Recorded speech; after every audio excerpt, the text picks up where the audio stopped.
Hola, hola a todos, buenas tardes, noches, bienvenidos nuevamente al Cineclub Debate a la distancia, en esta modalidad por la que estamos pasando por esta emergencia sanitaria.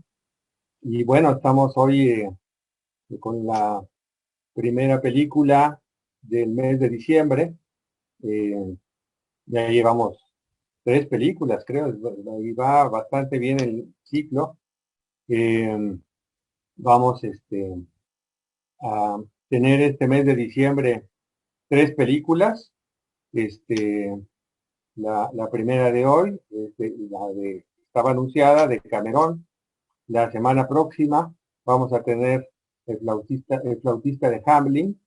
Y para terminar este año el Cineclub, vamos a terminar con Las Noches Salvajes de Cyril Collard.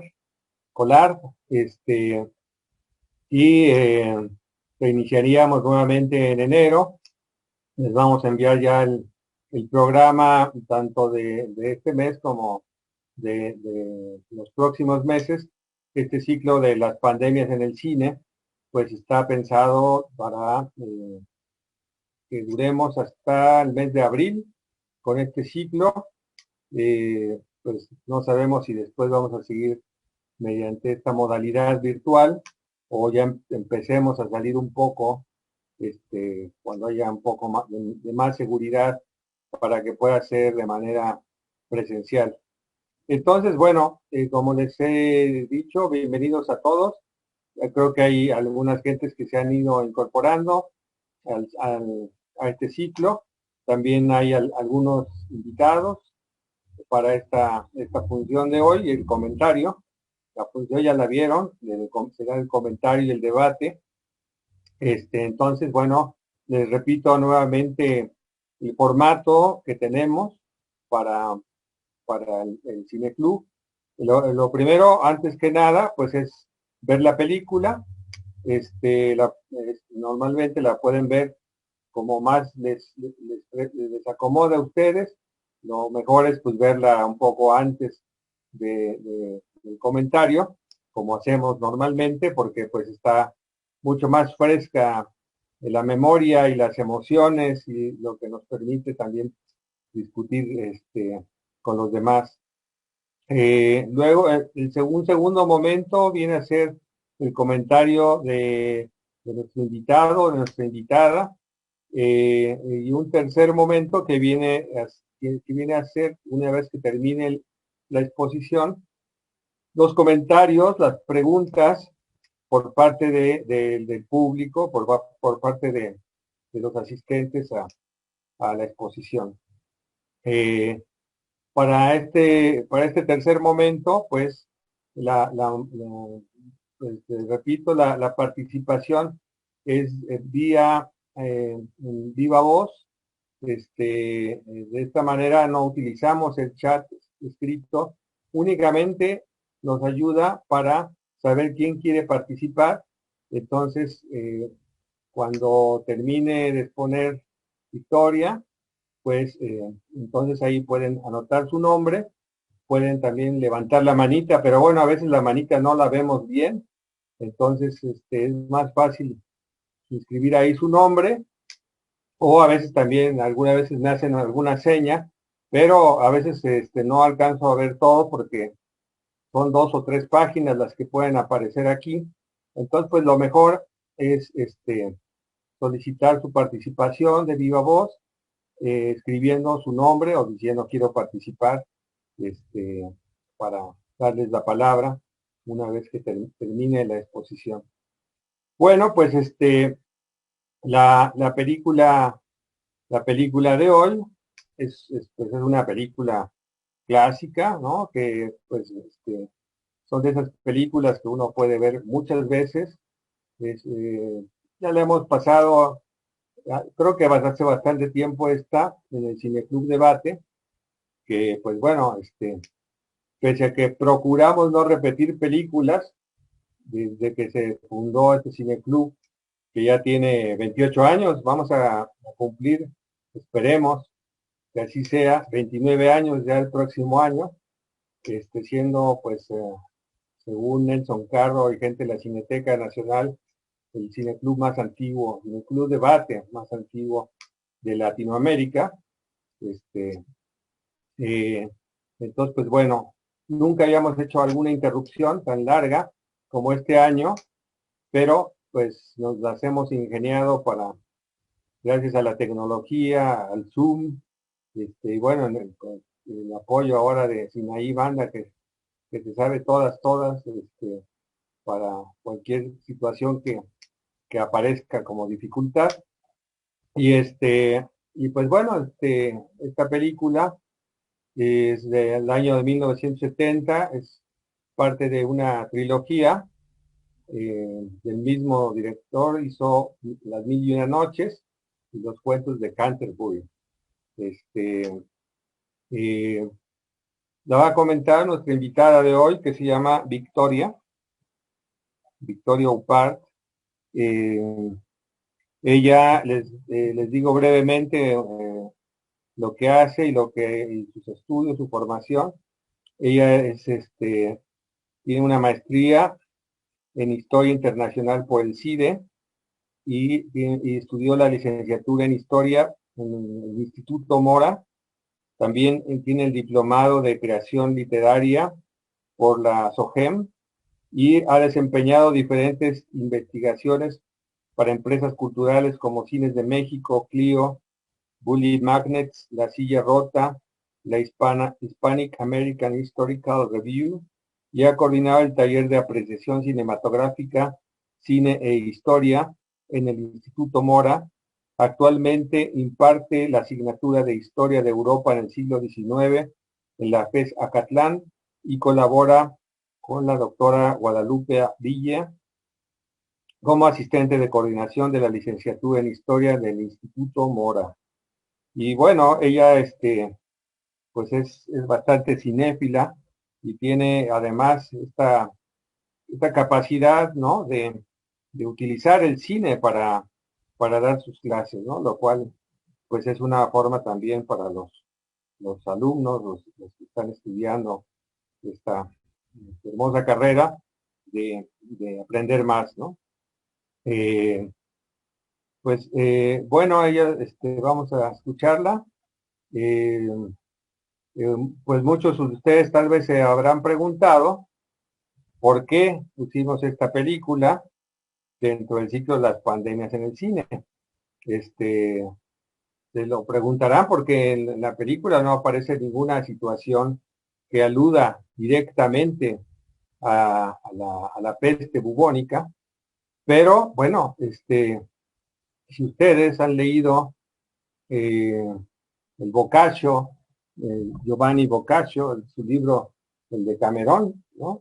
Que es un librote que fue escrito durante los tiempos de la peste, ¿no? Este, este, este libro lo citó recientemente en un encuentro que organizamos, un pequeño coloquio que se llamó Intertextualidades, Psicoanálisis, la Ciencia y el Arte en la Pandemia. Y una de nuestras invitadas, nuestra amiga y colega Françoise Dawan, ella citó a Giovanni Boccaccio y su libro El Decamerón, y además de trabajar con los pacientes que que están trabajando con el COVID directamente, los médicos de allá en Francia, ella dice que empezó a leer el Decamerón, a releerlo, para poder pensar el tema de la pandemia, ¿no?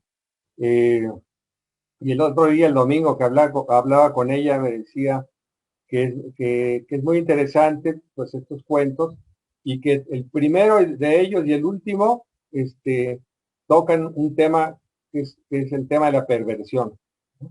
Y que es como un marco, ¿no? Que se hace, y que bueno, todas las demás historias tocan también como temas que tienen que ver con el erotismo, pero no desde el lado de la perversión, ¿no? Entonces, bueno, una de esas historias, la primera historia viene en la película, que es una pequeña selección nada más de todos los cuentos que vienen en el Decamerón. Pues entonces, Victoria nos va a aclarar por qué Decamerón, por qué Boccaccio. Hay una película, por cierto, que estoy tratando de conseguir de los hermanos Taviani, del 2015, que se llama Maravilloso Boccaccio. Entonces, pues bueno, vamos a escuchar a Victoria con toda atención para escuchar su exposición, que al parecer va a utilizar algunas imágenes que va a estar proyectando. Adelante, Victoria, bienvenida. Bueno, pues muchas gracias a todos por estar escuchando esta presentación. Muchas gracias, Alberto, por la invitación. Pues para mí es un privilegio y un placer compartir con todos ustedes la discusión de esta película, pues que es súper interesante. Sobre todo y justamente en el marco de esta pandemia también que nosotros pues estamos padeciendo, ¿no? De alguna manera. Pues a mí lo que me llamó mucho la atención de esta película en particular, a diferencia de las que se han proyectado también en este ciclo, es que justamente como bien comenta Alberto, no está marcada por la muerte, ¿no? Per se. Es decir, se ambienta en este contexto medieval justamente azotado por la peste bubónica, pero no podemos ver esos bubones, ¿no? Esa enfermedad de pronto que sugiere, ¿no? La propia peste bubónica, valga la redundancia.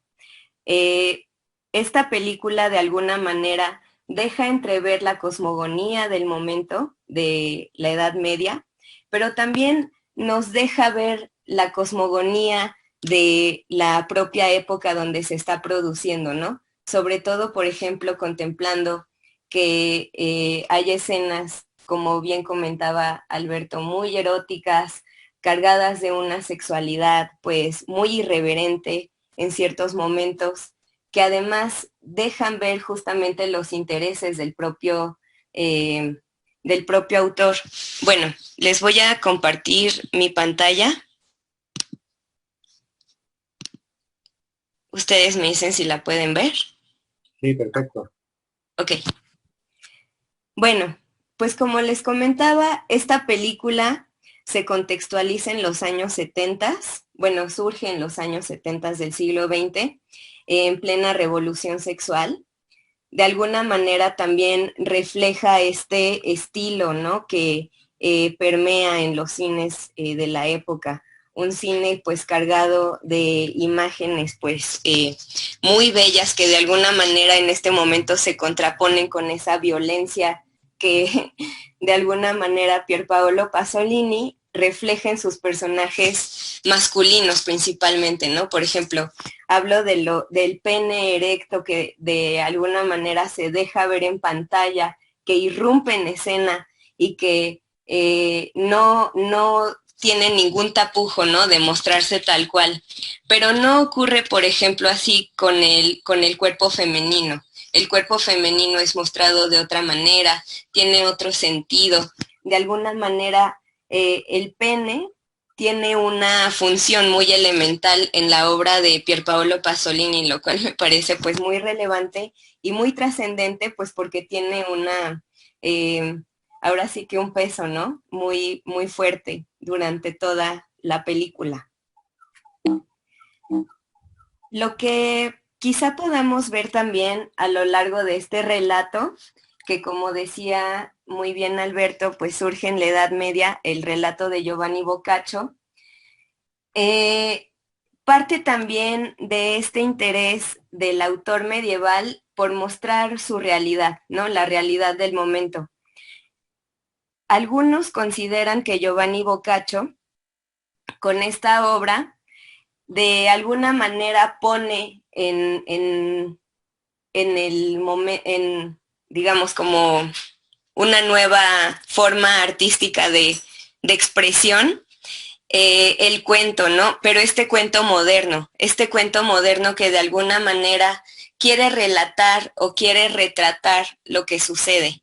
Y bueno, Giovanni Boccaccio, como ustedes verán en la película, quiere reflejar pues sí este contacto con la vida de los mercaderes florentinos y este contacto con la vida comercial, ¿no? De las provincias italianas.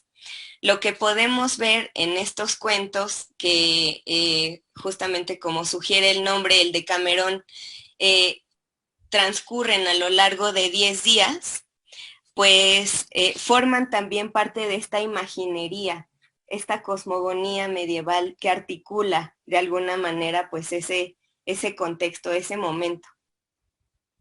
Pero a mí lo que me interesó mucho de esta obra en particular fueron los cuentos que escogió Pasolini para pues justamente llevar a la pantalla esta, esta imaginería medieval.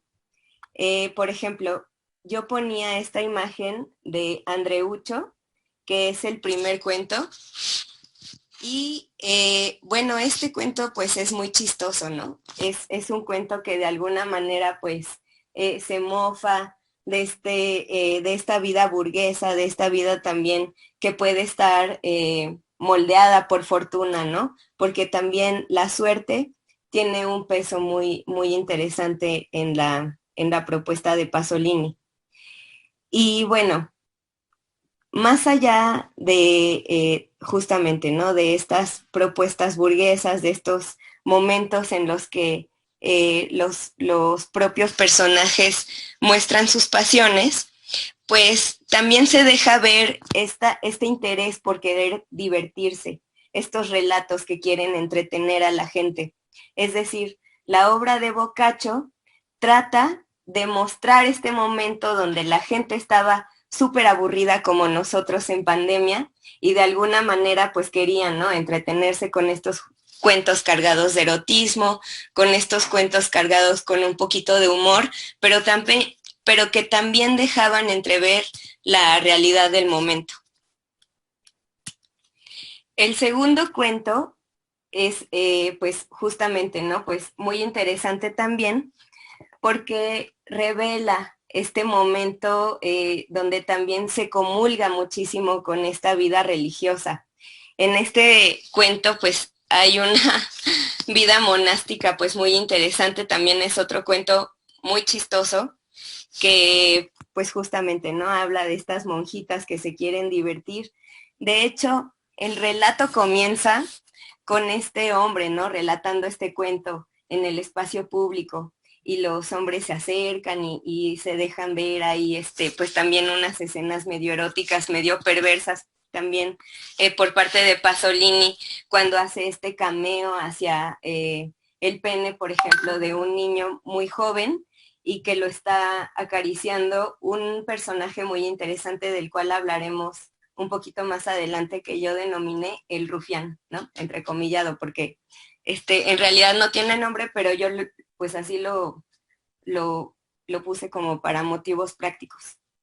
Bueno, el caso con este cuento, que también de alguna manera se puede hilar con este otro, es que está cargado de una perversidad muy interesante, ¿no? De una mentira que, pues, va a marcar todos los cuentos que vamos a estar viendo a lo largo de la propuesta de Pasolini.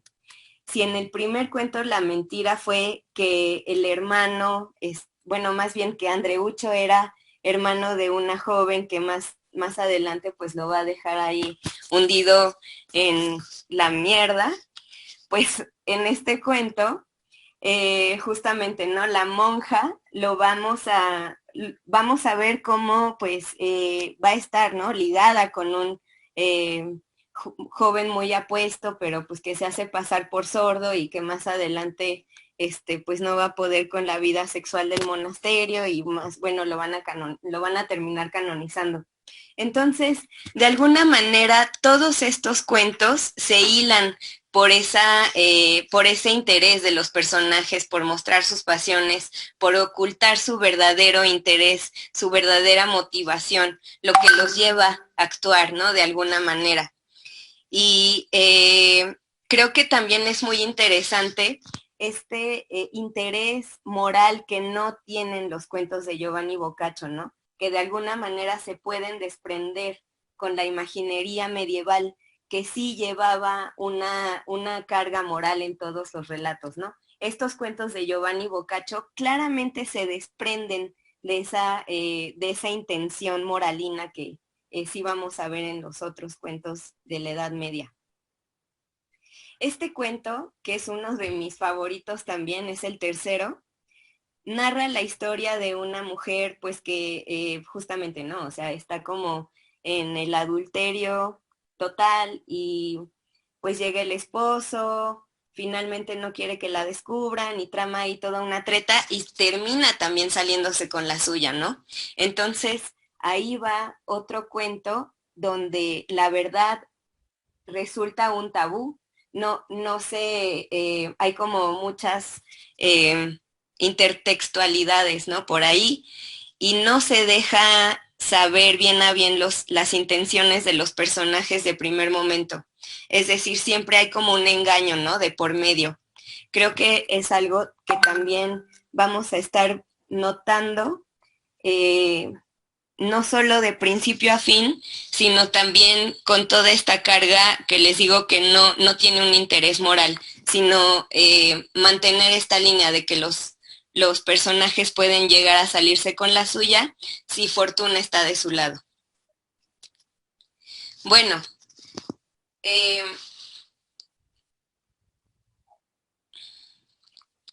las imágenes que siguen justamente de alguna manera ponen en escena esta cosmogonía medieval. También no sé si ustedes estén familiarizados con estas pinturas de las danzas macabras, este tipo de pinturas. Pero bueno, justamente en la obra de Pierpaolo Pasolini, antes de pasar a esta historia del que yo les digo que le denominé el rufián, vamos a ver este tipo de escenas, ¿no? Cargadas de un simbolismo donde sí vamos a ver la muerte, donde sí vamos a ver reflejada la peste, donde a pesar de que no veamos los bubones, bueno, aquí vemos, ¿no? Los cráneos de todos los que ya se han ido. No nada más es el único simbolismo sobre la muerte que vamos a ver en esta escena, también por ahí aparece un amortajado y también por ahí un cráneo muy grande, ¿no? Donde pues vamos a ver justamente este acercamiento con la muerte, donde no nada más los ricos o los pobres van a verse afectados, es toda la sociedad. Aquí en esta pintura en particular, por ejemplo, vamos a ver, ¿no? Por ejemplo, aquí está el rey que claramente enfermó de la peste, pero también, por ejemplo, vamos a ver aquí a los campesinos, aquí un perro, por aquí también un bebé, ¿no? Es decir, no nada más un tipo de ciudadano medieval va a verse afectado por este tipo de enfermedades, por este tipo de males. Son todos los que es prácticamente un tercio de la población europea la que sucumbió ante esta enfermedad. Entonces, bueno, a mí la historia del que yo les digo, le denominé el rufián, me pareció la más interesante porque además es la que de alguna manera va a unir las primeras historias, va a articular las primeras tres historias. Entonces, creo que tiene un fin como muy particular. No sé si ustedes pudieron ver al principio de la película, pero arranca justamente con este personaje, ¿no? Con el rufián que les digo que yo denominé. Y va a ser un personaje, gracias, que además va a ser el que mata, o sea, al principio de la película va a matar a otro personaje. Es decir, no vamos a ver a quién está matando, vamos a llegar de lleno a esa historia. Ni siquiera sabemos cómo de qué se trata, no sabemos nada, pero ya vemos pues ese carácter del personaje. ¿no? Bueno, más adelante lo vamos a ver justamente como un mercader, que les digo, pues es como uno de los personajes que retrata Giovanni Boccaccio en su obra, lo va a mandar a estas provincias que están azotadas por la peste. Y bueno, ahí en esas provincias azotadas por la peste va a ser donde se va a enfermar. No vamos a ver justamente cómo se llena de pústulas, ni siquiera vamos a ver que padezca de nada.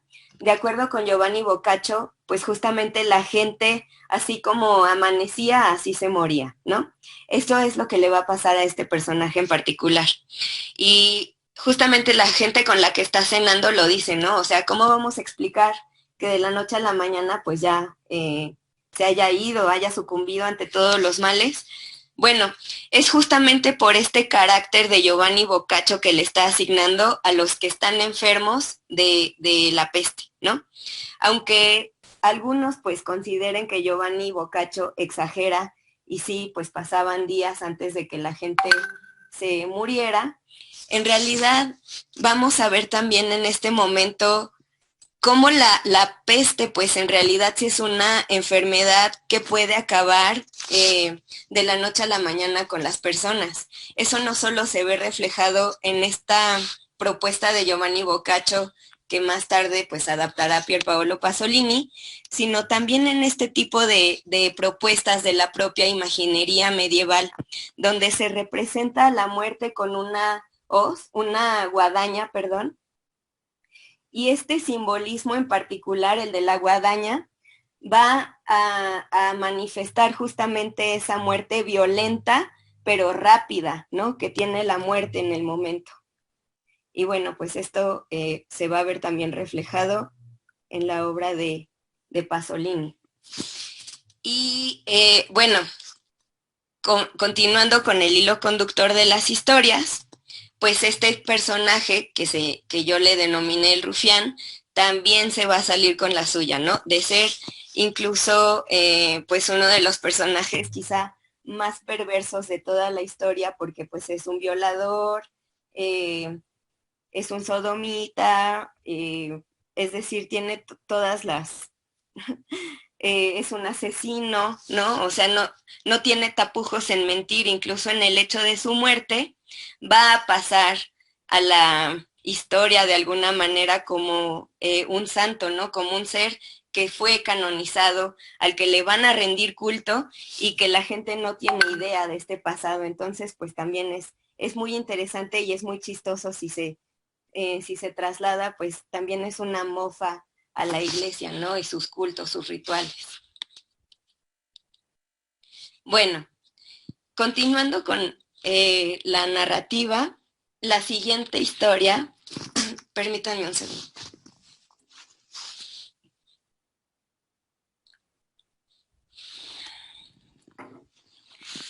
Ya. La siguiente historia, pues, es la del artista, donde justamente se va a dejar ver el propio autor de la película. Este es Pier Paolo Pasolini.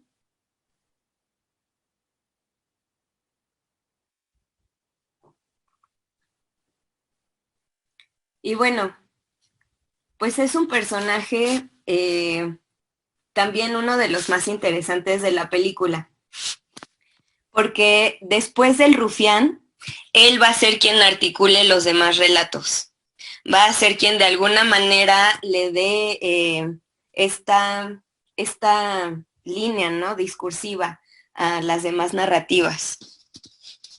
Pues justamente es muy interesante cómo Pier Paolo Pasolini no solo se pone en el centro de la imagen cuando se presenta a sí mismo, sino que se pone en el centro de la película también. Él es en sí mismo una figura central, un eje al que de alguna manera pues en la propia película se le rinde culto, se mofa de ese carácter del que de alguna manera pues pasa desapercibido, ¿no? O sea, me puedo de alguna manera mezclar con los aldeanos y eso me da mucha risa. Es muy interesante justamente este carácter del que se dota a sí mismo en la propia película, porque Pier Paolo Pasolini tenía una filiación política marxista.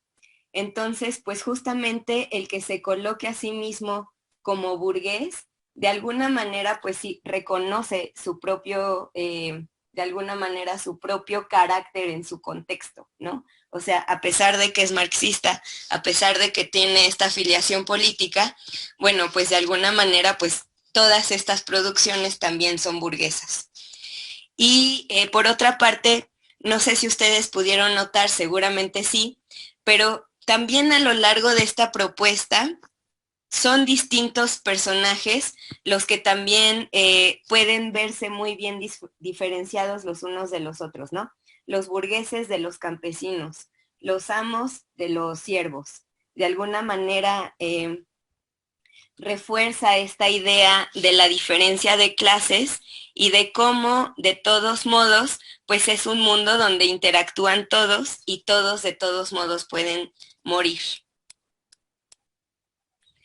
Bueno, la siguiente narración es la de los amantes. También es una narración pues muy interesante porque también está marcada por una farsa, pero esta farsa es doble, ¿no? Porque además, bueno, ella cree que está engañando a sus padres y cuando sus padres se dan cuenta pues del engaño, ellos se hacen los locos, ¿no? Y dicen, no, no, no, esto me conviene. Entonces, de alguna manera de ese engaño, ellos también están sacando un provecho y pues por ahí también se puede ver esta múltiple intención sobre la mentira, ¿no? Sobre esta verdad que necesita no ser revelada. La siguiente historia, pues es la de los amantes, bueno, más bien la de los hermanos celosos y bueno, el amante perdido. Esta historia también de alguna manera refleja este carácter erótico de las historias que claramente se puede ver reflejado en otras.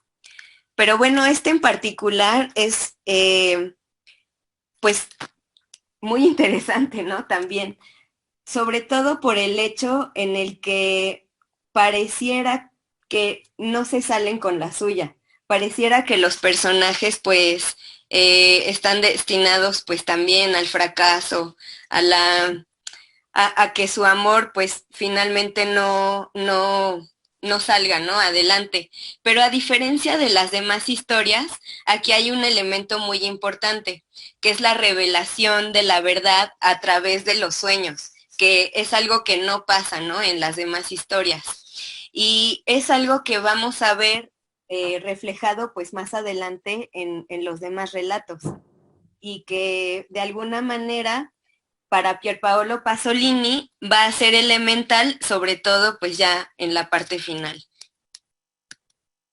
Bueno, esta historia es también una de las más chistosas, de las más intensas también, porque pues justamente se puede ver este engaño nuevamente, ¿no? O sea, esta verdad que no se deja ver a ciencia cierta, esta intención porque los personajes de alguna manera triunfen a base de artimañas y que finalmente pues es lo que pasa, ¿no? O sea, no hay un interés moralino por parte del autor por decir, no, si actúas mal, te va a ir mal. No. Aquí si actúas mal, bueno, pues ojalá te salgas con la tuya y pues es lo que pasa, ¿no? La última historia, que es justamente la de los hermanos, el hermano que también muere de la nada, que también pues este morir de la nada es otro de los efectos de la propia enfermedad, ¿no? De la peste bubónica que está azotando Europa. Entonces, bueno, en este cuento que también resulta pues muy interesante, también hay una revelación a partir de que el propio personaje pues se muere, pasa mejor vida y aquí a diferencia del anterior hay algo muy pero muy interesante que es justamente cómo en esta revelación, en esta epifanía de alguna manera, hay un interés por retractar justamente lo que dice la iglesia, ¿no? Porque pues no sé si ustedes lo recuerdan, seguramente sí, pero el hermano regresa de la muerte o bueno, se le revela al hermano en sus sueños para decirle que la fornicación no es mala, o sea, no es un acto que te lleve a ser juzgado por Dios, ¿no? O sea, de alguna manera está, eh, está contradiciendo estos estatutos que está dictando la iglesia. Y pues es justamente muy interesante porque más adelante se va a retomar este elemento de las revelaciones en la obra, o sea, cómo de alguna manera estos sueños, estos intenciones oníricas que tienen los espíritus sobre los personajes, se van a reflejar o van a reflejar verdades, ¿no? En esta última parte, cuando el autor está hablando de su obra, cuando el autor está diciendo, no, bueno, yo lo que quiero llevar a la pantalla es esto, y cuando apalabrado dice, bueno, o sea, no lo voy a poder, qué tristeza que no lo vaya yo a poder llevar a lo físico, ¿no? O sea, es una pena que, que la realidad pues no sea como me la estoy imaginando, y termina con esta frase de soñar es más dulce. Lo que nos quiere decir de alguna manera es que la imagen es imprecisa.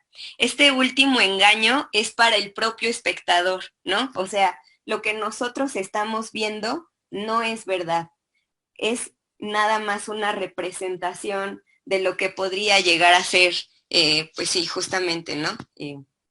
La verdad, los sueños.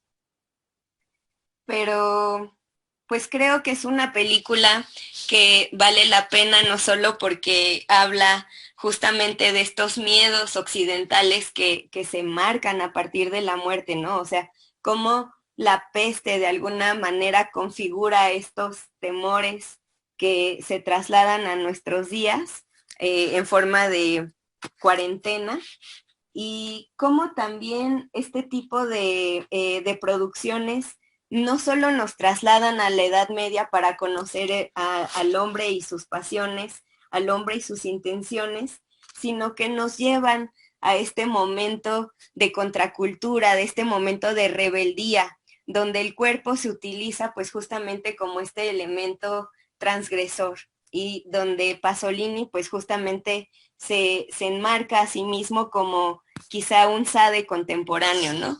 Como una persona que se va a rebelar en contra de su sociedad a partir del sexo. Y bueno, pues por mi parte, pues creo que sería todo. Y Bueno, sí. ok, muchas gracias, Victoria, muy buena tu presentación. No sé si pueden quitar la pantalla de las imágenes para podernos ver. Ok. Bueno, pues sí, ahorita que te decías esto último, pues hay que recordar que el mismo Pasolini hizo pues una película terrible, ¿no? La de Saló, los 120 días de Sodoma, ¿no? O sea, sí tenía un diálogo ahí como muy importante con Sade, ¿no? Esta cosa pues muy provocadora, ¿no? Esa película, quien la haya visto, pues tal vez la puede ver una sola vez, ¿no? En su momento tal vez era una película que fue censurada, era muy difícil de poderla ver, ¿no?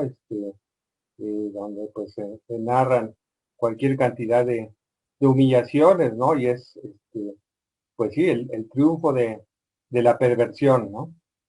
Este, yo creo que en estas películas de las mil y una noches, ¿no? Los cuentos de Canterbury, pues tienen como otra dimensión, como tal vez lo proponía el mismo Boccaccio, ¿no? La idea de divertir, ¿no? En un momento muy calamitoso, ¿no? Tal vez justamente el eludir la palabra peste, ¿no? O ponernos imágenes de la agonía, ¿no? Tal como lo mostraste en la pintura de el triunfo de la muerte, ¿no? Este, eh, ¿Cómo se llama? El pintor, se me va ahorita su nombre, pero bueno, eh,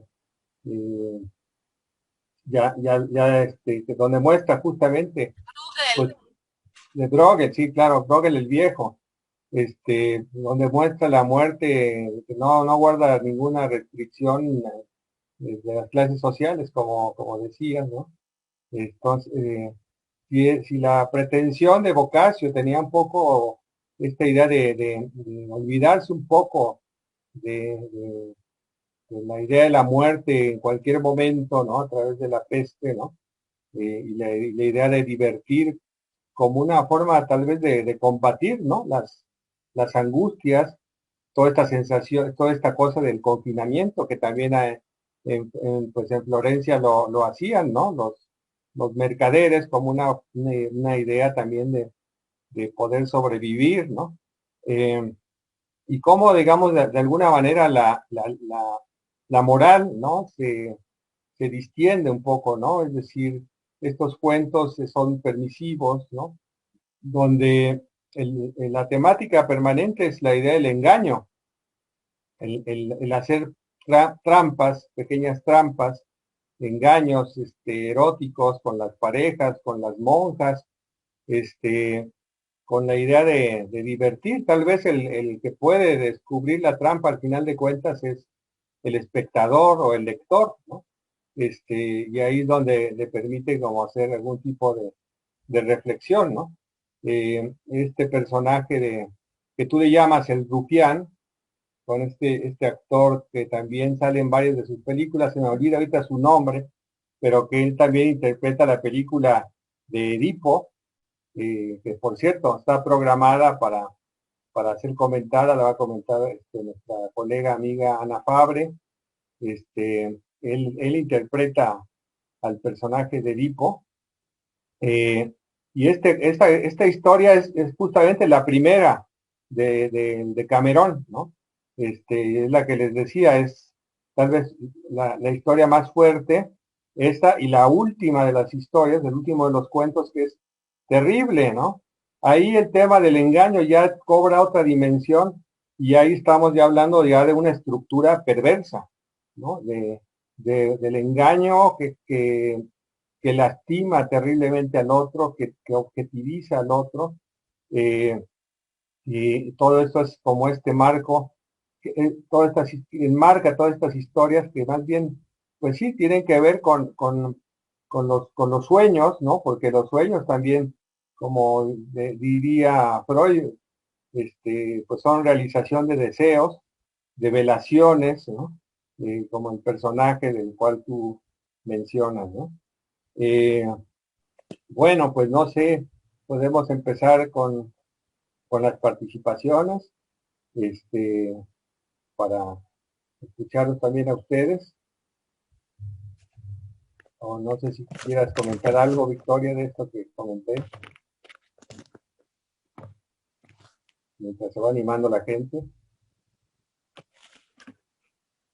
Ay, perdón, sí, tenía el micrófono apagado, perdón. Sí, yo pienso pues que justamente, ¿no? Algo muy central de esta obra en particular es los sueños como ese eje que sí te pueden mostrar de alguna manera, pues sí, ¿no? Las verdades.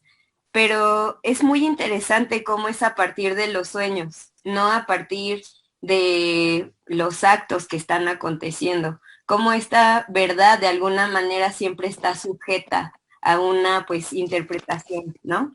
Y que como tú decías, solo el lector o solo el propio personaje que tiene esa intención detrás puede saber la realidad. Pero es muy chistoso, ¿no? Como el espectador pues se puede burlar de eso porque es solo el espectador y bueno, en este caso el propio personaje, ¿no? Los que tienen esta intención detrás y pueden reírse, realmente disfrutar del escarnio, porque pues justamente es eso, ¿no? Una mofa de alguna manera, es ese tratar de divertirse, pero es esa alegría de pronto como la alegría malsana. Hay una palabra en alemán para describir ese sentimiento. No me acuerdo, o bueno, más bien no sé cómo se pronuncia, pero justamente no, o sea, es ese divertimento a costillas del otro. Y pues también es algo un poquito profano, ¿no? Porque va en contra de ese mandamiento que dicta amarás a tu prójimo como a ti mismo. Entonces, pues, de alguna manera atenta, ¿no? Contra esa percepción de Dios sobre el hombre, que tiene que, pues sí, ser como muy condescendiente con todos los demás.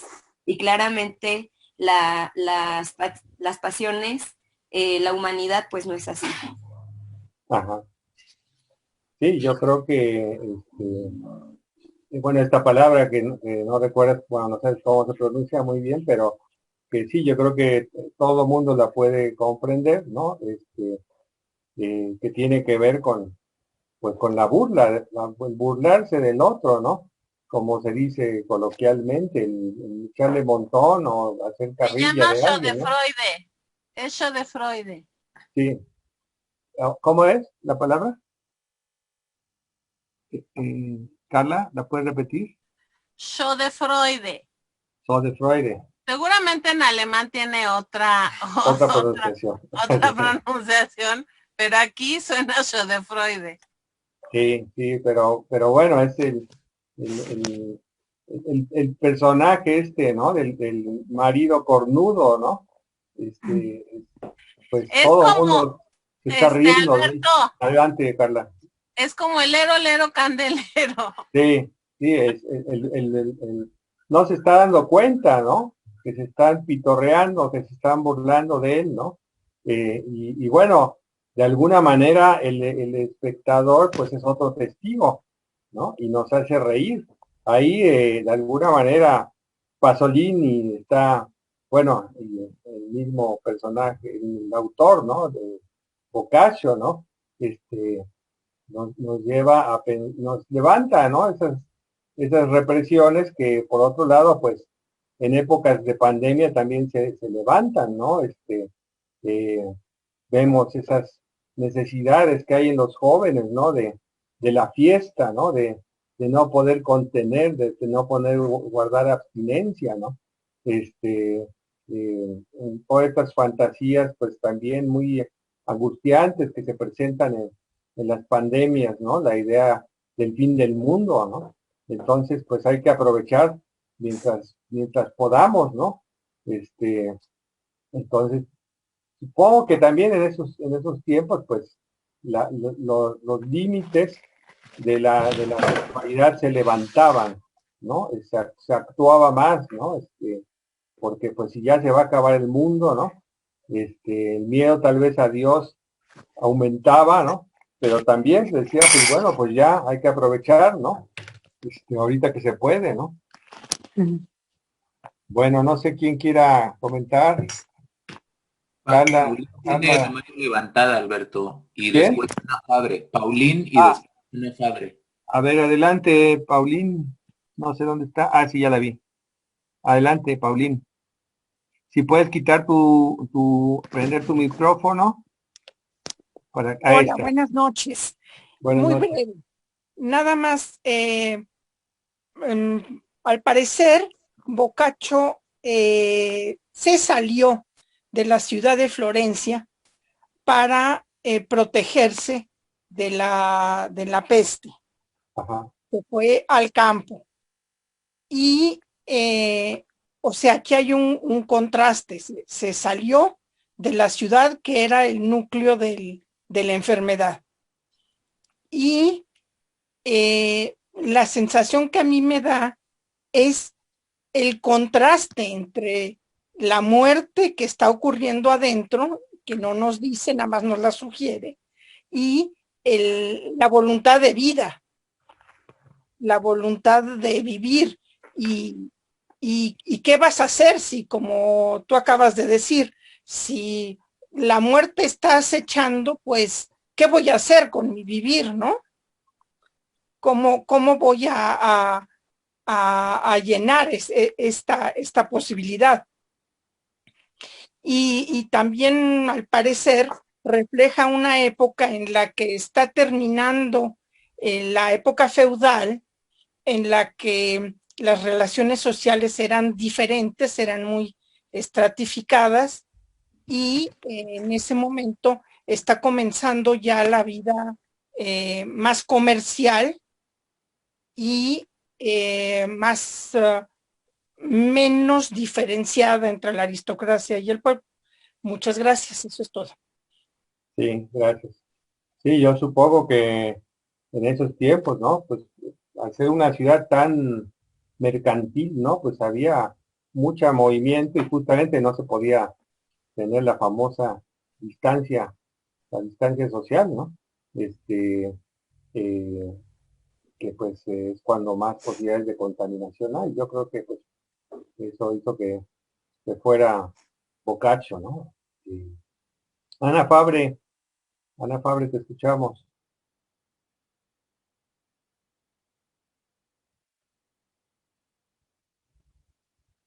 Puedes poner tu micrófono. A mí lo que, bueno, por supuesto que es toda esta época feudal, por supuesto que es toda esta cosa que recogían cadáveres como no se recogen flores. Es terrible de esta cercanía con la muerte tan imparable que por eso se van a contar cada quien una historia cada noche. Y salen de la ciudad y se van hacia, creo que hacia Fiesole, algo así entendí. Pero bueno, lo que para mí fue más impactante es el crimen de los hermanos celosos y en la manera como tratan a la hermana, que la encierran, que no puede salir, que no sé qué, y como bien dijo Victoria, en el sueño, ella se entera que lo han matado sus propios hermanos y que lo han enterrado dentro de sus propiedades. Y cuando ella va a buscar, a mí me llamaba mucho la atención cómo la cámara iba y venía hacia esa maceta donde había una flor. Sí. Y posteriormente, en esa maceta, esa es una escena casi como esos cuadros clásicos de Judith y Holofernes, que lleva la cabeza envuelta y la pone dentro. Artemisa. Sí, también. Sí, entonces lleva la cabeza y la pone dentro del jarrón ese, dentro de esa maceta, y la empleada que la acompaña, que es como entre su nana, su cuidadora, todo, le dice que le consiguió una, creo que es albahaca de la mejor calidad, donde el muerto y su cabeza la van a acompañar toda la vida, digamos, porque ella va a quedarse ahí encerrada, porque es una dama medieval que está sometida a todo eso, y dentro de esos valores, ella acepta con resignación el asesinato de su amado y sin embargo conserva su cabeza. Eso me pareció, bueno, la película es extraordinaria en general por la belleza, por los cuadros, hasta te recuerda este lugar de San Antonio de Padua, donde está todo lleno de cuadros, de frescos, donde están todos estos pintados y cómo hacían esos trabajos maravillosos y se ponían a trabajar unos a moler los polvitos y a revolverlos para pintar.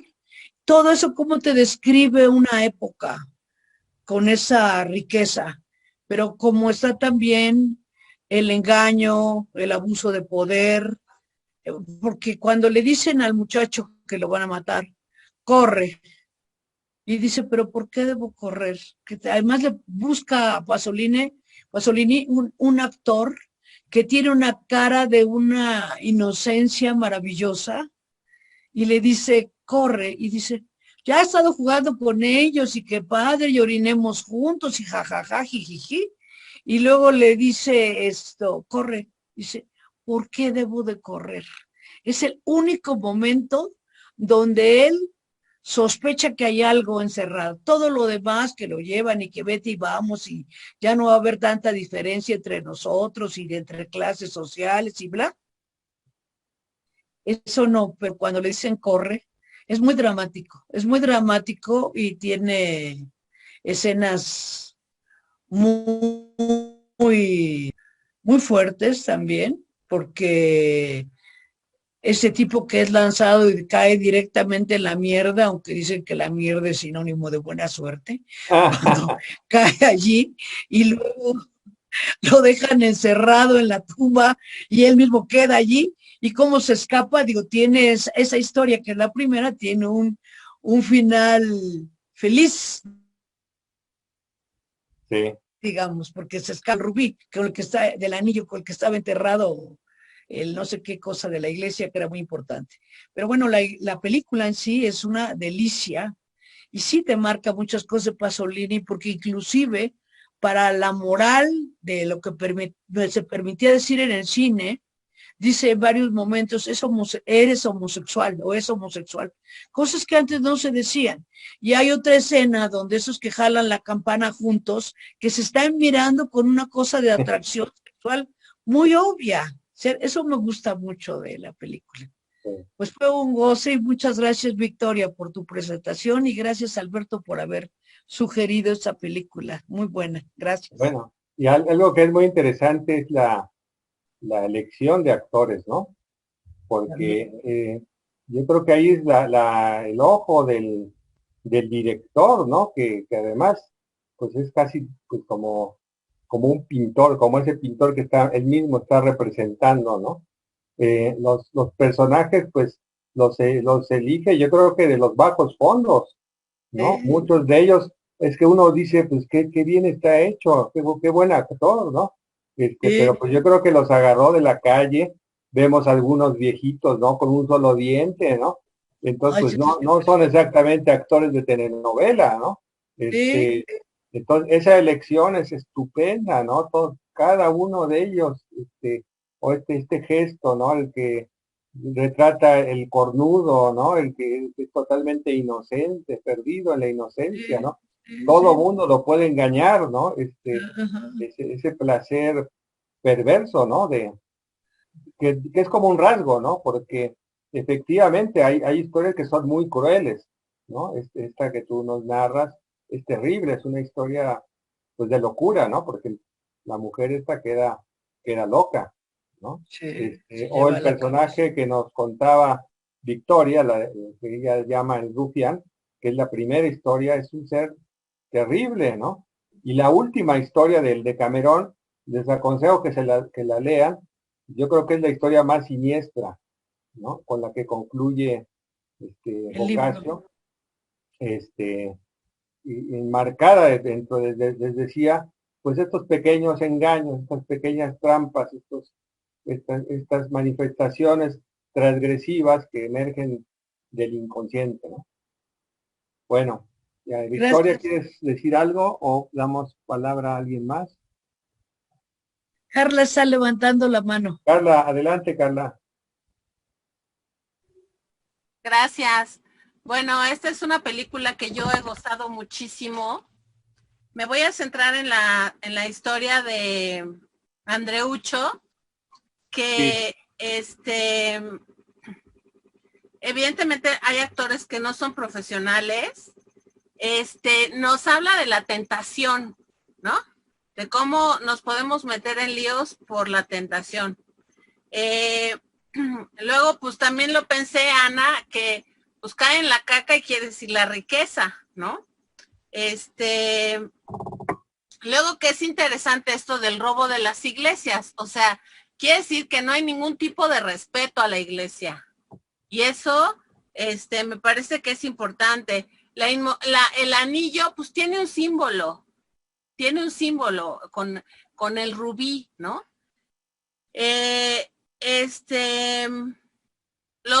Los ojos de Andreucho a lo largo del segundo cuento, porque el primero es donde asesinan al cuate los ojos estos súper expresivos de este actor que fue un gran amor de Pasolini Incluso fue su novio durante un tiempo y luego ya no, ¿no? Pero la mirada está súper expresiva y lo que hizo de él, porque Andreucho, o sea, el actor no era un actor profesional. Creo que también sale él en Edipo, ¿no? Sale en casi todas las películas de Que es Pasolini. el Lazarillo del ciego cuando empieza la película. Ajá, sí, Es él, ajá. sí, y luego, también un poco nos enseña ese cuento que soltar lo que creemos que es valioso para nosotros puede traernos después cosas positivas, ¿no? O sea, él suelta sus monedas, pero se queda con el anillo que valía mucho más. Yo siento que Pasolini también hace un reflejo de la bondad, que era un poco lo que estabas diciendo ahorita, y de la inocencia de la gente. O sea, a pesar de que es una película, pues muy, ¿cómo digamos? Pues muy fuerte en algunos aspectos, porque es muy evidente. También nos habla como de la inocencia de las personas, como los que llegan a refugiarse, que están en la lluvia y llegan a refugiarse con el señor que está tocando la mandolina y le quitan todas sus capas y sus sombreros, ¿no? O sea, como realmente hay gente que es muy bondadosa y muy inocente. Eso me gusta. Creo que Pasolini toca los dos extremos, ¿no? Y luego este sentido del ruiseñor. O sea, el ruiseñor se vuelve el pene del novio, ¿no? Es el Le dice, pajarito. ajá, el pajarito, exacto. le Literal. dice, le dice, va a meter su ruiseñor en otra jaula, mejor lo agarramos nosotros, ¿no? Ahí está el pajarito. No me parece que Pasolini sea un rebelde, me parece que Pasolini es un hombre que es fiel a su verdad. Y eso es lo que lo hace valioso, porque no es desde la rebeldía, sino desde la fidelidad a sí mismo. Y bueno, creo que Saló, que es una película terrorífica, que realmente pues cuesta muchísimo trabajo verla, pues cuesta trabajo porque también en parte esa perversión está dentro de nosotros. O sea, escondida, maquillada, muy en el fondo, pero pues eso está dentro de nosotros también. Y como decía Ana, pues todo esto estas pandemias que nos acercan tanto a la muerte, despiertan el sentido de vida. ¿Y cuál es el sentido de vida más próximo? Es el sexo, ¿no? Y también creo que pues es una película de hoy. Todo lo que nos relata, pues pasa hoy. Todo.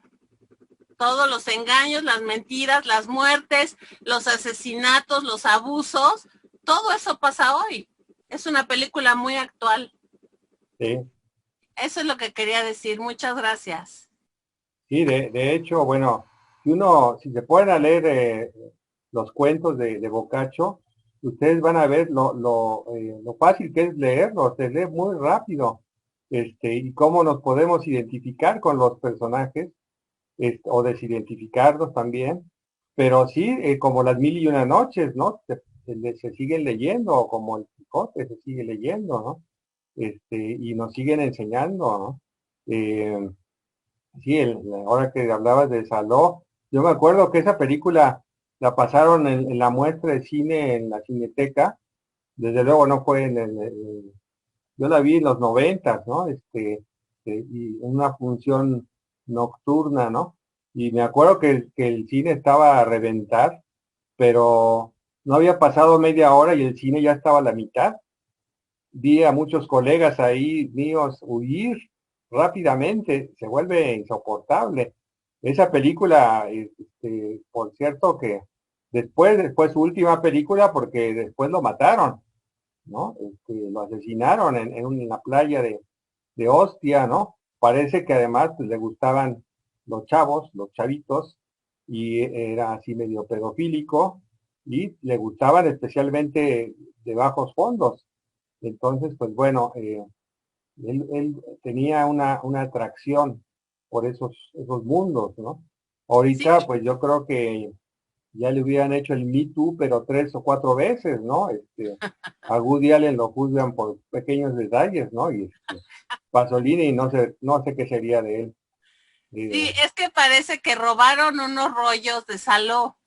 Ajá, Y entonces el chavo lo engañó diciéndole que él sabía dónde estaban los rollos. ok. Y entonces lo llevó a la playa esa y ahí lo mataron. Ah, mira, Que fue una muerte espantosa.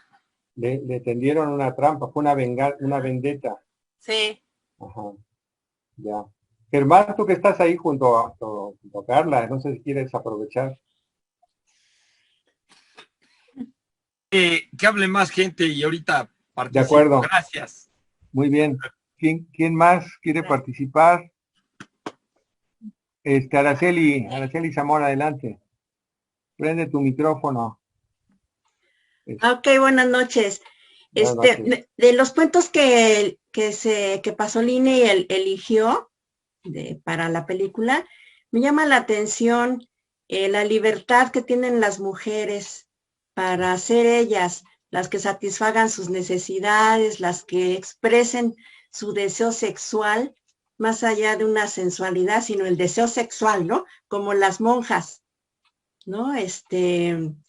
La mujer que engaña al marido cuando él está dentro del cántaro, pues ella también es la que está disfrutando en un goce ahí. O sea, de veras, dije, bueno, de estos cuentos que eligieron se nota como una defensa hacia las mujeres quizá, Sí, del propio Boccaccio, ¿no? sí, totalmente, sí. ¿No? De que ellas se puedan expresar abiertamente, ¿no? También sus perversiones y sus deseos sexuales, que también la mujer la veamos como que ella también desea al hombre, pero en el sentido sexual, tal cual, ¿no? No como se nos ha dibujado en el transcurso de la historia, en la que la mujer tiene que tener cierta hipocresía, etcétera, ¿no? Aquí es completamente abierto. Yo decía, a lo mejor es como por la proximidad a la muerte, en el que ya no hay tiempo, ¿no? Pero eso me llamó muchísimo la atención y me agradó porque en ese sentido estamos en simetría también con los hombres, de que también se desea un hombre, no solamente por su aspecto físico, sino también una atracción verdaderamente sexual. Pues sí. ¿Tú qué Ese es, pensaste cuando se apareció ahí el pene ese erecto? ¿qué pensé? Sí. ¡Wow! Ajá. Porque Victoria parece que se quedó ahí medio impactada, medio paralizada. Ajá. Sí, bueno, en la introducción, en Boccaccio, elige de entre los 10 personajes que van a contar las 100 historias, son 7 mujeres y 3 Y hombres. 3 hombres, Ajá. ¿no? Y entonces, bueno, en realidad, pues, él escribe tal vez como mujer, ¿no? Es un feminista, Boccaccio, Sí, sí, ¿no? completamente como que defiende esa postura, no sé, me da la Totalmente, impresión, ¿no?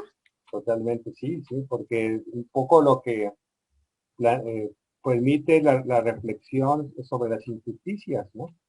Ujú. Y todo este universo femenino de sus sueños y sus deseos, sus fantasías, ¿no? Sí, Contadas, ¿no?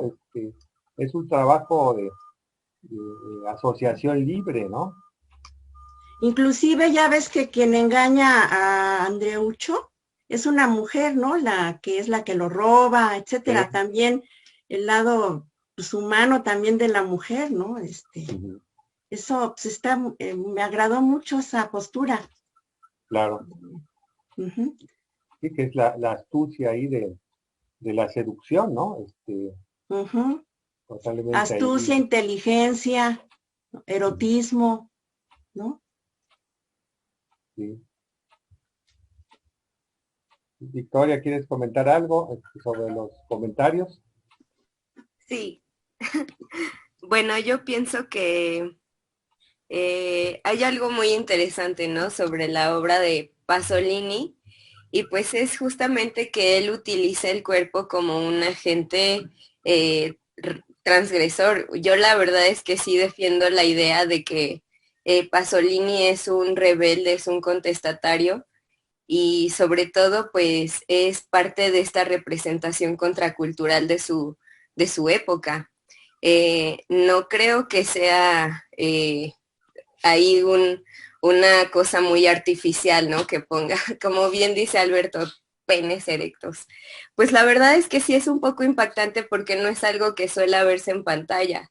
Es algo muy transgresor porque realmente está utilizando este elemento, ¿no? Como parte de su propia dialéctica, como parte de su propio, de su eje discursivo.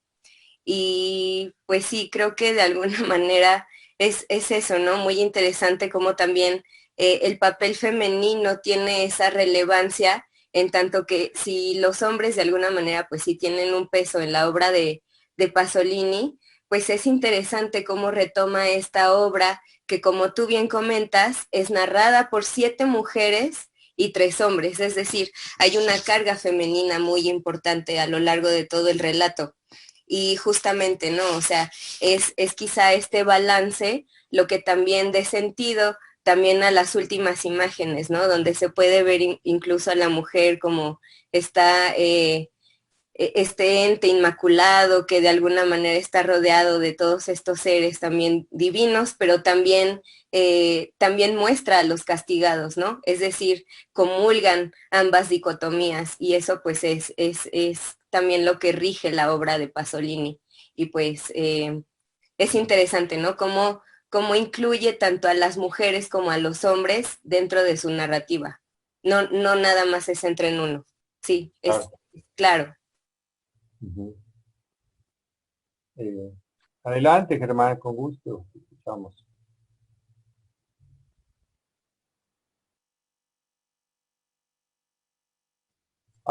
Muchas gracias, Alberto.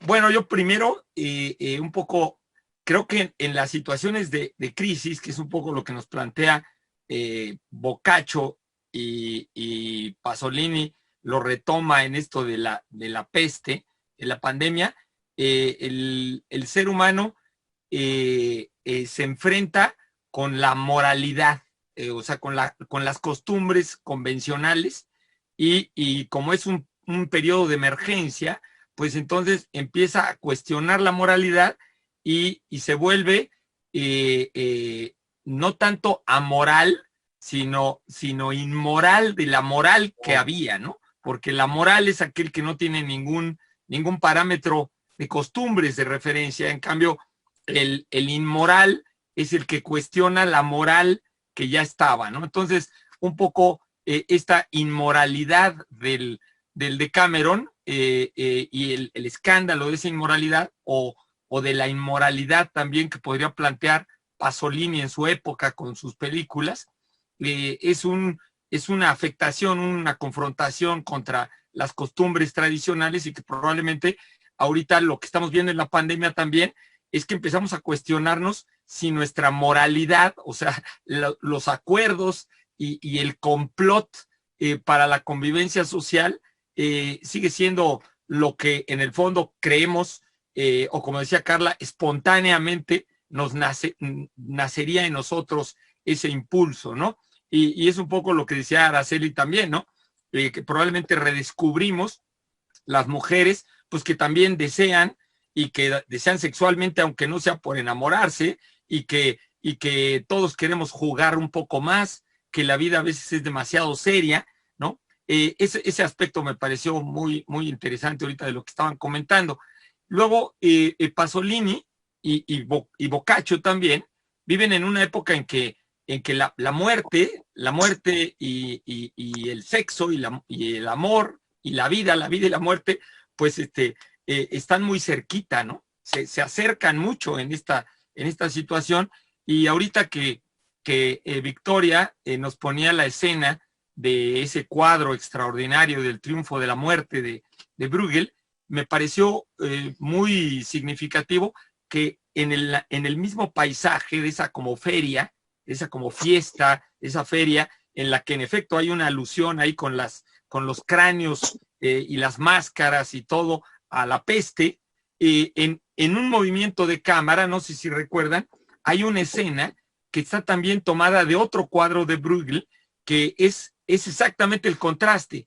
En un cuadro de Bruegel, que es el que nos mostró, es el triunfo de la muerte, y en cambio Bruegel tiene otro cuadro que se llama Cucaña, que es como el paraíso, es un lugar de abundancia y todo, y es justamente esa escena. No sé si aquí con el reflejo se alcanza a ver, y incluso el objeto ese de madera circular y los personajes que están tirados ahí, están totalmente copiados ahí en la película de Pasolini, pero junto con los cráneos. O sea, un poco que Pasolini conscientemente quiere poner la vida, la abundancia, ¿no? En esta referencia a Cucaña, y por el otro lado las calaveras, ¿no? La muerte, que me pareció eso muy, muy, muy interesante, ¿no? Y yo recuerdo a mi abuelo materno, que una de las últimas cosas, yo iba a leerle a su casa, él me pedía que yo le leyera, yo arreglé su biblioteca, una biblioteca inmensa que él tenía, y me acuerdo que una de las últimas cosas que le leí fue el de Cameron, que él me pidió en varias sesiones que le leyera el de Cameron, y él ya estaba muy mayor y estaba enfermo, y me dijo, es que ahorita que ya me estoy acercando al final, dice, hay que leer algo vital como el de Cameron, ¿no? Entonces, esta cuestión de la cercanía de la muerte y de la revitalización también de la vida, ¿no? Gracias. Gracias. Muchas gracias, sí, esto que comentaba al principio, ¿no? Que me comentó François Dabuan, ¿no? Que Boccaccio escribió esto con toda la intención, ¿no? Con un fin terapéutico, ¿no? Como una forma de eludir la angustia, ¿no? Que en estos tiempos pues nosotros lo hemos estado viviendo, no necesitamos leerlo en ninguna ficción. Lo que vuelve interesante también este ciclo, ¿no? De las pandemias en el cine es que, pues, cómo estos artistas logran revivir, ¿no? Estas situaciones tan dramáticas en las pandemias como Bruegel, ¿no? Justamente, pero Pasolini al mismo tiempo nos transporta a este universo lúdico, como tú le llamas, inmoral, ¿no?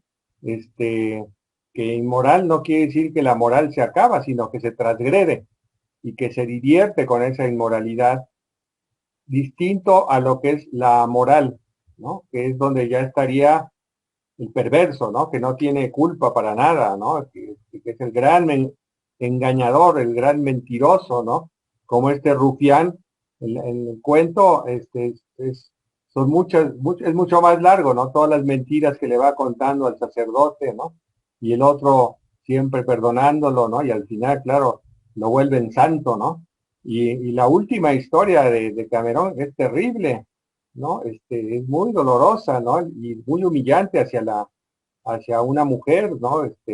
Ahora que Araceli hablaba, ¿no? De pensar en la mujer, las mujeres de parte de Boccaccio, pues sí, son estas, por un lado, es esta libertad que se permite a través del soñar, de la fantasía, pero por otro lado, como muchas veces en varios de estos cuentos, pues es la víctima, ¿no?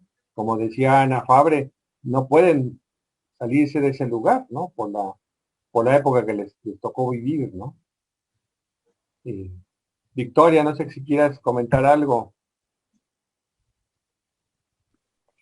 Pues bueno, sí, justamente me parece una obra, como tú bien comentabas al principio de la presentación, que a pesar de que pasan los años, a pesar de que fue escrita en el siglo XIV, pues sigue siendo una obra muy vigente, ¿no? También como comentaban los invitados, es una obra que de alguna manera habla de la universalidad humana, ¿no? De cómo pues el ser humano de alguna manera pues es muy vulnerable y siempre puede caer pues justamente en el aburrimiento también, es decir, estas situaciones súper mundanas que de alguna manera también nos unen a todos. Es súper interesante también cómo justamente esta obra retoma esta, pues justo, ¿no? Como universalidad que de alguna manera se transfiere del pasado a este momento, ¿no? Claro. Bueno, no sé si hay alguien más. Adelante, Montserrat. Pon tu micrófono, Montse. Hola, buenas noches. Buenas noches. Bueno, hay muchas cosas en las que concuerdo y sería ya muy reiterativa, pero en particular a mí lo que me gustó mucho fue justo pensando en medio de una pandemia, el poder producir algo tan ligero, ¿no? De pronto, que puede parecer tan bobo, que de pronto está uno a la expectativa de ver qué va a pasar. Yo soy de esas víctimas que salí de Salos diciendo, no, yo no puedo con esto. Entonces, yo no había visto esta película de Cameron y sí la estaba posponiendo porque dije, quién sabe con qué me voy a encontrar. Entonces, al final fue refrescante, ¿no? Ver estos personajes tan curiosos, tan ingenuos, ¿no? Como decían, ligeros, ¿no? Este trato hacia la sexualidad igual, ¿no? Como quitándole toda esa carga. Pero también aparecen los contrastes, ¿no? En esta cuestión de los valores, como esta situación de los dos jovencitos, ¿no? Son cachados ahí por los papás. ¡Nala! Evidentemente, a diferencia de los hermanos, ¿no? Los hermanos que asesinan al amante de la hermana, ¿no? Hay cómo aparecen esos contrastes, ¿no? De cómo se mira la sexualidad, de cómo se mira la virginidad, de cómo se mira, ¿no?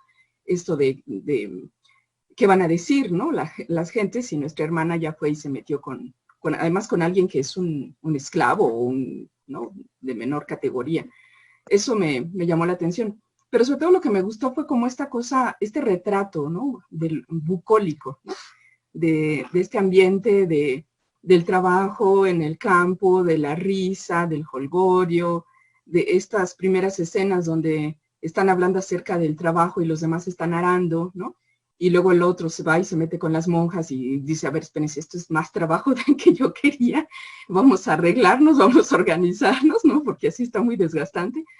Pero es esta cosa como de ir mirando en estas imágenes, las imágenes de los puestos, ¿no? Del comercio, los colores, ¿no? Muy vitales, la gente muy relajada, coqueteando, ¿no? Estableciendo ahí algún acuerdo para encontrarse más tarde. Y sí, ¿no? Un poco apuntando hacia la posibilidad de la vida, ¿no? Frente a una cuestión que podía ser tan aterradora, ¿no? Como estas muertes inesperadas y que empiezan después a generalizarse. Y pensaba también cómo se vuelve un retrato de una tradición oral, ¿no? Y pensaba en los cuentos alemanes, ¿no? Cómo van rescatando como estas escenas que también en la mirada del pintor, ¿no? De este pintor que está ocupado allá de hacer el trabajo en la iglesia, también cómo él disfruta tanto mirar, ¿no? Mirar las escenas de la gente, soñar, ¿no? Cómo le gustaría hacer las cosas, ¿no? Esa parte final también, como en esa posibilidad, ¿no? De decir cómo se puede disfrutar, ¿no? Eso fue lo que a mí me gustó más. Gracias. Pues no sé si hay algún otro comentario. A ver, te puedo comentar. Adelante, Maru. Claro que sí. Yo nada más quiero comentar que, bueno, yo no había visto la película tampoco, ni tenía idea de qué se trataba, pero dentro del thriller que nos manda el tráiler, dice que habla de la pandemia de la peste bubónica, creo, ¿no? Y yo no vi en ningún momento que trataran ese tema dentro de la película, o no me di cuenta. No sé qué me puedan decir, en qué momento se trata así la palabra tal cual, que hablen de peste bubónica, que es lo que yo esperaba. No, pero bueno, justamente yo creo que toda la exposición de Victoria ha explicado esto que tú preguntas. Y justamente la intención de no hablar de eso porque es lo que permite que pueda aparecer la parte que digamos, podríamos decir, de comedia, ¿no?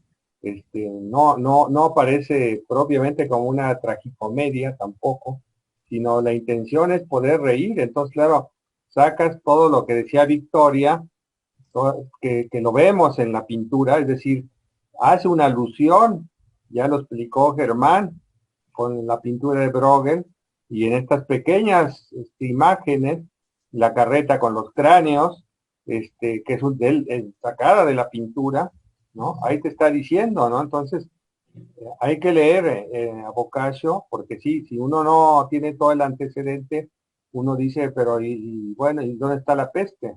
¿No? Justamente, tal vez en la actualidad, pues estamos acostumbrados a todos los días a escuchar las noticias y ver cómo va aumentando la cifra de muertos. En ocasiones pues nos pasan escenas terribles en los hospitales, ¿no? Narraciones, entonces pues aleja la posibilidad, la libido se aplana, ¿no? Y la posibilidad de reír también queda muy lastimada, ¿no? Entonces, esta estrategia de no hablemos de eso, vamos a hablar de todo lo que sucede con las fantasías, ¿no? Vamos a producir fantasías, erotismo, sueño, como una forma de poder sobrevivir psicológicamente, ¿no? Es un tratado psicológico de cómo sobrevivir a una pandemia, ¿no? Y es la literatura, que es el ejemplo que nos pone Germán, me parece extraordinario, de cómo él le contó este último libro a su abuelo, justamente como para pasarla bien al final, ¿no? Sí, gracias. ¿Quién quiere hablar? Perdón. Ana quiere hablar. Ana Fabre, te escuchamos, sí. Anoten en el chat, por favor, los que quieran participar, porque luego no alcanzo a ver las manitas. Está bien, adelante, Ana. Oye, perdón, Alberto, ¿y puedes decir que tapen sus micrófonos quienes Sí. no están participando? Los que no participan, por favor, apaguen su micrófono. Minibox. Ajá, porque por ahí han escuchado perritos hablar. Adelante. Lo que quiero decir es que la película, justamente abundando en lo que tú acabas de decir, tiene una cantidad de canciones del campo y de bailes que retomó antiguos, que es también qué bonita es la vida cuando podemos estar juntos y brindar y bailar y están las bodas y está la bola de gente, porque no estamos con el miedo de morir y de salir y contagiarnos. Entonces, a lo largo de todo se va juntando desde la música, una música antigua, esta cosa de la Nápoles y toda la situación de contar y de poner en escena a la gente bailando, a la gente en un banquete, a la gente tomando, a la gente comiendo junta, que es también como una oda a la vida, de lo que estamos ahora hablando, ¿no? Ese detalle me vino a la mente con lo que tú dijiste ahora. Sí. ¿Alguien más que quiera participar?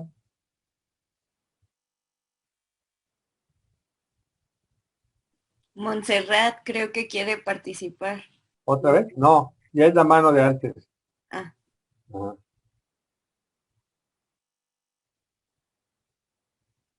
¿Contar alguna fantasía? Adelante, Germán. Bueno, también a mí me parece muy interesante que el mismo sentido ahorita que decía Ana, del sentido de la fiesta, del festejo, ¿no? Que el festejar, el jolgorio, la alegría, el divertirse, está muy, muy asociado al corte de la vida, al corte de la vida aburrida, de la vida cotidiana, en que estamos cansados de nuestra vida normal, de la vida en la que no pasa nada, y tenemos ganas de tener una aventura, ¿no? Una aventura diferente, vivir algo diferente, ¿no? Y que eso tenía que ver con las fiestas, ¿no? Y con las ferias, precisamente, ¿no? Con las ferias medievales, donde pues iban estos, que es un poco la escena esa en donde aparecen diferentes personajes, ahí en la película, donde en la feria, en el mercado, en la fiesta, ahí ves cosas extraordinarias, aparecen saltimbanquis y vives una vida diferente, y ahí también pues la gente se muestra más como es, ríe, goza, llora, como en los parques de diversiones, ¿no? A mí me impresiona que en los parques de atracciones, ¿no? Como en la feria de Chapultepec, ves la cara de la gente y unas gentes están como muy serias y retraídas, y otras están así como muy ávidas de vivir lo que no han vivido, ¿no? Y que probablemente esta cuestión de cortar la vida, el periodo que estamos nosotros viviendo, hace que muchos muchachos, como decían, busquen pues ya fugarse y vivir la fiesta al máximo, o a lo mejor, como algunos han dicho en el periódico, que al final de la pandemia, a lo mejor vamos a estar como España al final del franquismo, ¿no? Tratando de exprimir la vida que no vivimos durante la pandemia, ¿no? Sí, es para los jóvenes, yo creo que es un año perdido de fiesta, ¿no? Tal vez los de la tercera edad, los de la cuarta edad, ya se divierten más viendo Netflix o yendo a la cineteca, pero bueno, también está toda la cuestión del canto que mencionaba Ana Fabre. Yo creo que ahora que hablaban del cuadro de Bruegel, hay un personaje que a mí es el que más me llama la atención. Está lo del rey que ya mencionaba Victoria, pero también hay un bufón, ¿no? Y es un bufón que está escapando, se quiere esconder abajo de una mesa, junto muy cerca del bufón está este personaje del Teatro de los Locos, la Madre Loca, que se está combatiendo, ¿no? Es decir, son personajes muy importantes en esas historias de combate, como en las pandemias se está buscando sobrevivir, ¿no? Y la idea del deseo, del amor, ¿no? Como una posibilidad que está ligada a la esperanza, ¿no? En Don Quijote pues está la Dulcinea. François Rabouin retoma mucho este personaje y lo llama el principio de la dama, ¿no? Y lo compara o lo relaciona como en las guerras cada combatiente tiene una fotografía de su Dulcinea o una carta dirigida a ella, ¿no? Y que es lo que permite esa esperanza de salir adelante, ¿no? Entonces, el erotismo, la fantasía, el cuento, el sueño, pues son esas maneras que nuestro psiquismo nos permite para tener esa esperanza, ¿no? Que va a haber una salida y que se va a retomar algo de lo que era antes, ¿no? Que no todo está perdido, ¿no? Y es esto que añora Ana Fabre, ¿no? O lo que tú nos mencionas del anhelo de la fiesta, ¿no? Que de repente los jóvenes así lo dicen, es que ya no aguantaba más, ¿no? Lo viven como una abstinencia, ¿no? Los que salen a correr a los viveros o a cualquier lugar también viven una abstinencia, ¿no? Entonces, sí, cada quien está relacionado con todo eso social que está allá afuera, ¿no? Pero, pues bueno, una posibilidad es la literatura, o en este momento pues tenemos la posibilidad de ver el cine donde queramos, ¿no? Lo cual para los cinéfilos es algo muy bueno. Bueno, no sé si hay algún otro comentario antes de terminar. Pues bueno, la próxima semana vamos a tener otra película que también está situada en la Edad Media, y también tiene que ver mucho con la música, ahora que le han mencionado. Norma Calle quería hablar. Un momentito, sí. El flautista de Hamelin, de Jacques Demy, ¿no? Que es un gran director, que fue marido de Agnès Varda, y que era un estupendo, hacía unas comedias deliciosas, musicales, por ejemplo, Los Paraguas de Cherbourg, ¿no?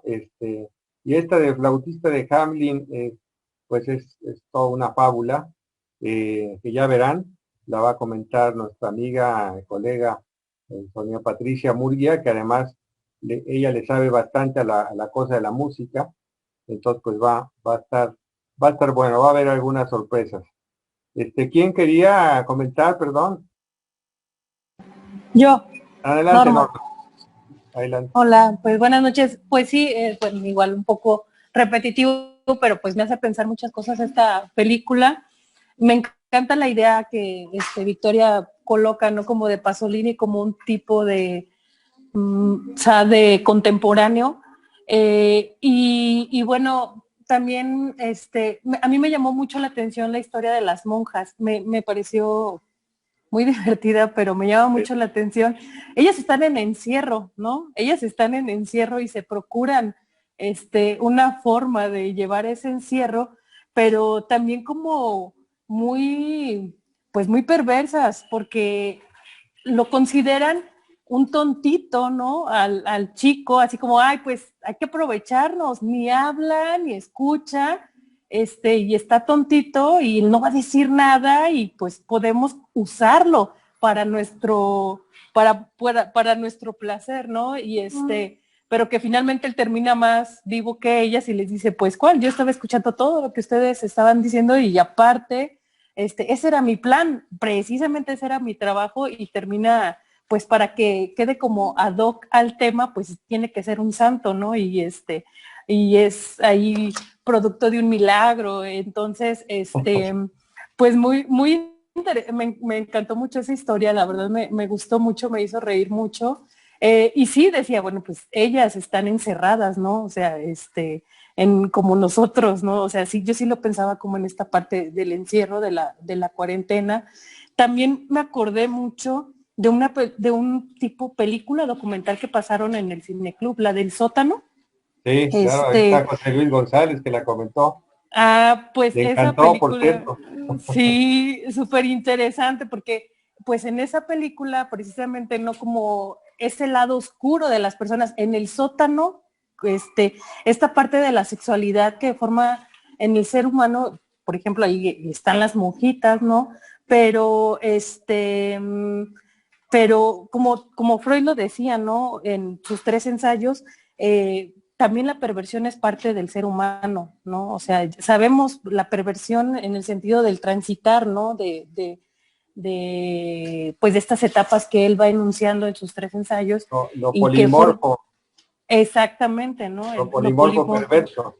Ajá. Entonces, pues bueno, ese cuento en particular a mí como que me hizo pensar mucho en eso, me recordó la película esta, la del sótano, que está, pues, pueden estar afuera con una vida totalmente, aparentemente normal, funcional, sin nada que nos pudiera como preocupar, pero en el sótano de su casa, pues tienen una historia, pues, pues bastante aturdidora, ¿no? No sabría cómo decirlo. Y entonces, pues estas monjitas también, ¿no? Que están haciendo el bien y la comunidad pero pues ahí tienen a su jardinero, ¿no? Que les va a ayudar a pasar ese encierro, ¿no? También en el que ellas están. Sí. Y ese es mi comentario, gracias. Sí, es muy chistoso porque, bueno, al final fue con la Madre Superiora con la que ya se le acabó toda la potencia, ¿no? Era imparable, ¿no? Hacían cola, tomaban turno, y bueno, ella se consoló diciendo que había hecho el milagro, ¿no? Sí, es muy chistosa esa historia. Bueno, está José Luis, que nos va a comentar algo. Sí, muchas gracias, Norma, porque yo no encontraba una metáfora para poder plantear lo que estaba pensando. Y bueno, y un saludo a Germán, mi compañero de escuela, además. En la pandemia estamos en el sótano. Es decir, en este momento, esas pasiones, o se tienen que volver a controlar y son generadoras de angustia, lo cual hace que veamos al prójimo como un enemigo, o bien entramos, bueno, la mejor opción, la sublimada, la que decía Alberto, es la fantasía, la literatura, etcétera, pero la otra es justamente la manifestación de la liberación pulsional que nos lleva a la violencia, por ejemplo, la violencia intrafamiliar, todo lo que ha ocurrido, el aumento y que yo no le llamaría violencia intrafamiliar, le llamaría violencia simplemente, ¿no? Y bueno, digo, gracias por la metáfora, y en otro sentido, y Victoria de alguna manera lo dijo, recordemos que estamos hablando del siglo XIV, entonces la moralidad burguesa cristiana todavía no estaba en plenitud, es decir, allá la sexualidad de la mujer era diferente, no era como la que es hoy, donde ya la moralidad y los lazos y el intento de subyugar a la mujer se han llegado a la máxima expresión. Y la tercera cosa que quería comentar es esto que decían de que la expresión en la película o en la obra de la mujer finalmente escrita por un hombre. Entonces no es el deseo de la mujer, es el deseo del hombre que se expresa a través de su fantasía de la mujer. O eso femenino que puede haber también. Exactamente. Sí, muy bien. Bueno, perdón. Adelante, Norma. Eso también me gustó mucho en la película y precisamente con el cuento de las monjitas, pensaba cómo, bueno, aquí ahorita que lo dice José Luis, pues sí, está escrito por un hombre, sin embargo sí muestra como también el deseo femenino, pero en esta acción que yo decía, pues de la maldad, ¿no? De quererse aprovechar del joven, pues como acto, si lo pudiéramos llamar perverso, pues no, pues sin género, ¿no? O sea, viene de las monjitas, de las mujeres, que ellas con una intención dicen, pues él está vulnerable y podemos utilizarlo.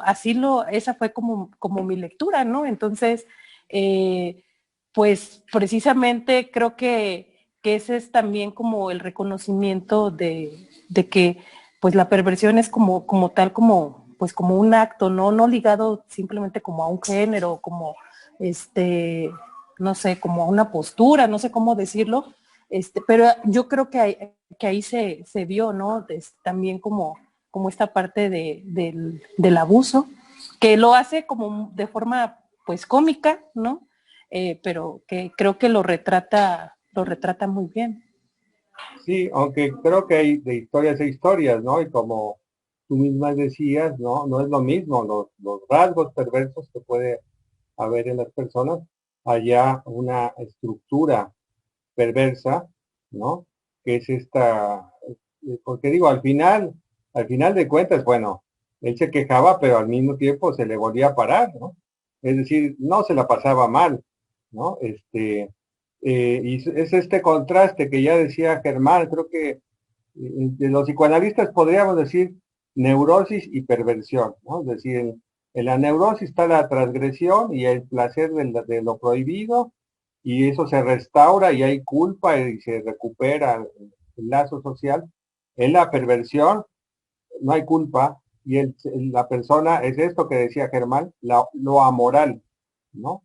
Y es el rey de los mentirosos, el príncipe de los engaños, ¿no? Es tan seductor que logra engañar a los pueblos, a las masas y a quien se deje, ¿no? Es la lengua, ¿no? El que la utiliza cínicamente, ¿no? Eso es lo amoral. Hablaríamos de un acto, ¿no? Sí. Entonces, por un lado está lo amoral y del otro lado lo inmoral. Yo creo que en esta película predomina lo inmoral, ¿no?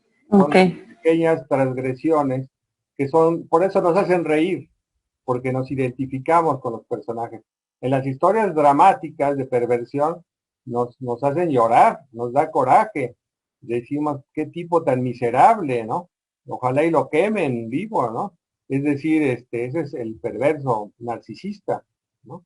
Entonces sí, está lo amoral, está lo inmoral, y bueno, ese es como el mensaje que tal vez da Boccaccio y que tal vez retoma Pasolini, esos contrastes, y esto que decía José Luis, cómo se despiertan las pulsiones que están ahí guardadas en el sótano.